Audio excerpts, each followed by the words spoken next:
नमस्कार शेतकरी मित्रांनो, सर्व शेतकरी बांधवांचे आपल्या शेतकरी मित्र या यूट्यूब चॅनलवर सर्वांचे स्वागत करतो. सततच्या बदलत्या वातावरणामुळे शेती पिकाला मोठ्या प्रमाणात नुकसान झेलावे लागत आहे. तर आजचा विषय आहे टोमॅटो फुल सेटिंग विषय. या बदलत्या वातावरणामुळे थंडी, उष्णता, ऊन, वारा, पाऊस अशा वेगवेगळ्या कारणांमुळे आपल्या टोमॅटो पिकाला म्हणावी अशी फुल सेटिंग झालेली नाही. जर तुम्ही टोमॅटो उत्पादक शेतकरी असाल तर हा व्हिडिओ खास तुमच्यासाठीच आहे. तुम्ही अजूनही आमच्या शेतकरी मित्र चॅनलला जर सबस्क्राईब केलेले नसेल तर सबस्क्राईब करा. पण एक लक्षात घ्या, व्हिडिओ स्किप न करता बघावा, जेणेकरून आपल्याला पुरेपूर फायदेशीर माहिती एकाच व्हिडिओमध्ये समजेल. तुम्ही बरेच असे शेतीविषयक व्हिडिओ बघत असाल, तर कोणी म्हणते हे केल्यावर ते होईल, हे करा ते करा, पण त्यापेक्षा आपण काय करतोय याला या ठिकाणी खूप महत्त्व आहे.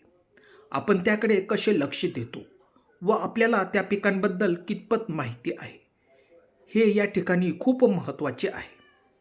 त्यामुळे योग्य तो अभ्यास करून खते, औषधे, बी बियाणे यांचा योग्य तो वापर करावा, जेणेकरून आपल्याला त्यातून फायदा होईल.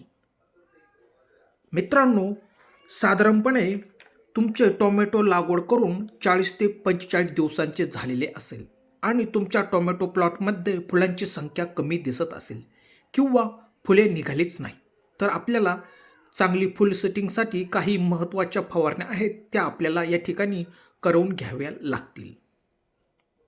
तुम्ही विचार केलाय का फुलगळ का होते ते?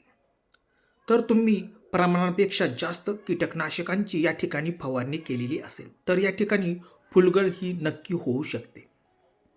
कारण या स्प्रेमुळे काय होते, आपल्या टोमॅटोमध्ये फुलांवर जी मधमाशी बसते ती डायरेक्ट मरते किंवा काही मधमाशा या निघून जातात.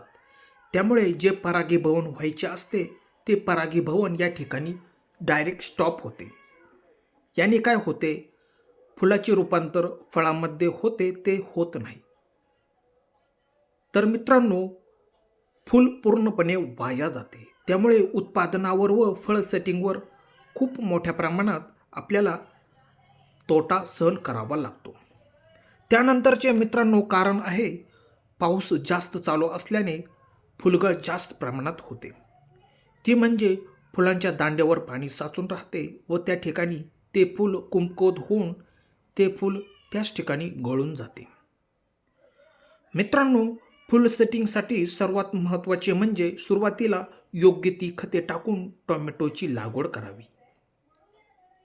त्यानंतर टोमॅटो पिकाला मातीची भर लावून घेणे खूप गरजेचे असते. मातीची भर कशी लावायची, तर खोडापर्यंत माती ओढून घ्यावायची. त्याने टोमॅटो पिकाला खूप फायदे होतात. मित्रांनो, टोमॅटोची पांढरी मुळी असते, तिची वाढ जोमाने होऊन झाडाची ग्रोथ पण चांगली वाढते. त्याने फुल सेटिंग आणि फळ सेटिंग होण्यास खूप मदत होते. परंतु या कारणामुळे पण आपल्या टोमॅटोची फुलगळ होऊ शकते. ते म्हणजे मायक्रोन्यूट्रॉनची कमतरता किंवा बोरॉनची कमतरता असल्यास आपल्या टोमॅटो पिकातील फुलगळ होण्याची शक्यता असू शकते. तेव्हा तुम्ही ह्या गोष्टी पण समजून घ्यायला पाहिजे. तेव्हा त्यासाठी काय करायला पाहिजे, जेणेकरून आपले फूल हे गळणार नाही, तर तुम्ही ड्रीपद्वारे मायक्रोन्यूट्रॉन हे सूक्ष्म अन्नद्रव्य सोडावायचे आहे. ते सोडून झाल्यास कालांतराने एक महत्त्वाची फवारणी घ्यावी लागेल. ती म्हणजे बोरॉन आणि टाटा बहार हे एकत्र मिसळून फवारणी करून घ्यावी लागेल. तर यांचे प्रमाण आपल्याला योग्य तेच घ्यावे लागेल. ते म्हणजे टाटा बहार 2 ml प्रति लिटर पाण्यात मिसळून घ्यावे.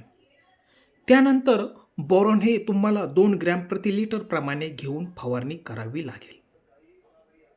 मित्रांनो, आशा करतो की व्हिडिओ आवडला असेल. तर असेच शेतीविषयक नवनवीन व्हिडिओ बघण्यासाठी आमच्या शेतकरी मित्र चॅनलला फॉलो करा. धन्यवाद शेतकरी मित्रांनो.